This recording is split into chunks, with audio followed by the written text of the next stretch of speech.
Hi friends, welcome to Ruba Garden. இன்றைக்கி நம்ம பார்க்க போகிறது ஒரு லிக்விட் ஃபெர்டிலைசருங்க. இதை நம்ம ஃபெர்டிலைசராகவும் பயன்படுத்திக்கலாம், இல்லை பெஸ்டிசைட்ஸாகவும் யூஸ் பண்ணிக்கலாம். நம்ம வேணான்னு தூக்கி போடுற கிச்சன் வேஸ்ட்லேருந்து தயாரிக்கப்படுறது தாங்க இது. நம்ம இதை டைரெக்டாக செடிகளுக்கு தண்ணியாக ஊற்றியும் விடலாம், அப்படி இல்லைனா செடிகள் மேலே தெளித்து விடலாம். அப்படி இல்லைனா ட்ரை பண்ணி வச்சுட்டோ இல்லைனா ஊற வச்சதை நம்ம செடிகளுக்கு தூவியும் விடலாம், மூடாப்பு மாதிரி. இந்த கரைசல் தயாரிக்கிறதுக்கு நம்ம எந்த ஒரு பணமும் ஸ்பெண்ட் பண்ண தேவையில்லை.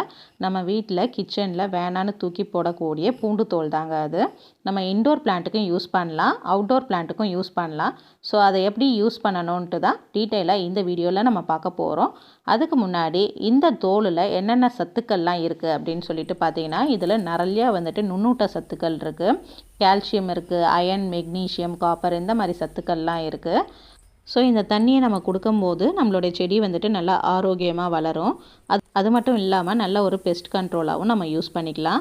இதை தொடர்ச்சியாக நம்ம செடிகளில் மேலே தெளிச்சிட்டு வரது மூலமாக நம்மளுக்கு நிறைய பூச்சி கண்ட்ரோல் ஆகும். பூச்சி தாக்குதல் அதிகமாக இருக்காது. சில செடிகளில் மண்ணில் நத்தைகள், மரக்கட்டை இந்த மாதிரிலாம் வரும் இல்லையா, அதுக்கு இந்த தோலை நம்ம மூடாப்பு மாதிரி போட்டு வச்சோன்னா நத்தைகள், அந்த மரக்கட்டை அதெல்லாம் வரத்து கண்ட்ரோல் ஆகும். இந்த தோலை நல்லா மண்ணில் போட்டு விடும்போது நல்ல நோய் எதிர்ப்பு சக்தி அதிகமாகும். அதே மாதிரி செடியோட வளர்ச்சி நல்லா இருக்கிறதுனால உற்பத்தி நம்மளுக்கு அதிகமாக கிடைக்கும். சரி, இந்த தோலை எப்படி பயன்படுத்துறது அப்படின்னு சொல்லிட்டு பார்க்கலாம். இந்த தோலை முடிஞ்ச அளவுக்கு சேகரித்து வச்சுக்கோங்க, இல்லை டெய்லியுமே நீங்கள் செடிகளுக்கு பயன்படுத்திக்கலாம். நான் அன்றாட வாழ்வில் பயன்படுத்துகிற தோலெல்லாம் இந்த மாதிரி சேகரித்து வச்சுருக்கேன்.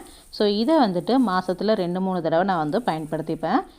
இந்த தோல் மட்டும்தான் எடுக்கணும்னு அவசியம் கிடையாது. சப்போஸ் உங்களுக்கு பூண்டு பழுத்து போயிட்டு காஞ்சி போயிட்டு வீணாக போன பூண்டெல்லாம் இருக்கு இல்லையா, அதை கூட நம்ம யூஸ் பண்ணிக்கலாம். அதை கொஞ்சம் நசுக்கி இந்த மாதிரி ஊற வச்சுக்கணும். இந்த மாதிரி ஒரு பிளாஸ்டிக் கண்டெய்னர் எடுத்திருக்கேன். அதில் நம்மளுக்கு தேவையான அளவுக்கு பூண்டு தோலை சேர்த்துக்கலாம். நீங்கள் எத்தனை செடிக்கு யூஸ் பண்ண போகிறீங்களோ அந்த மாதிரி அளவாக எடுத்துக்கோங்க. நான் ஒரு 4-5 செடிக்கு யூஸ் பண்ண போகிறேன். அதுக்காக ஒரு 2 கைப்பிடி எடுத்துக்கிறேன். இது முழுகிற அளவுக்கு இப்போ தண்ணி சேர்த்துக்கணும். தண்ணி சேர்த்துட்டு ஒரு 2 நாள் ஊறிச்சுன்னா நல்ல எசன்ஸ்லாம் இறங்கிடும். சப்போஸ் உங்களுக்கு டைம் இல்லைன்னா ஒரு ஓவர் நைட் மட்டும் ஊற விட்டுருங்க. தண்ணி சேர்த்துட்டு நம்ம இதை லிட் போட்டு க்ளோஸ் பண்ணிடலாம். நீங்கள் பச்சை தண்ணியே யூஸ் பண்ணிக்கோங்க. சப்போஸ் இன்றைக்கே நீங்கள் ஸ்ப்ரே பண்ணணும்னு நினச்சிங்கன்னா இதை கொதிக்கிற தண்ணியில் ஒரு அரை நாள் போட்டு வச்சுட்டு அதை கூட எடுத்து ஸ்ப்ரே பண்ணிக்கலாம். பட் அதில் இருக்கக்கூடிய சத்துக்கள்லாம் குறையிறதுக்கு வாய்ப்பு இருக்குது. ஸோ நம்ம டைரெக்டாக பச்சை தண்ணியிலே போட்டு நல்லா ஊற விட்டு எடுத்துக்கலாம். நான் க்ளோஸ் பண்ணி ஒரு ஓவர் நைட் மட்டும் வச்சிடுறேன். ஸோ இப்போ நான் மார்னிங் இதை ஓப்பன் பண்ணுறேன்.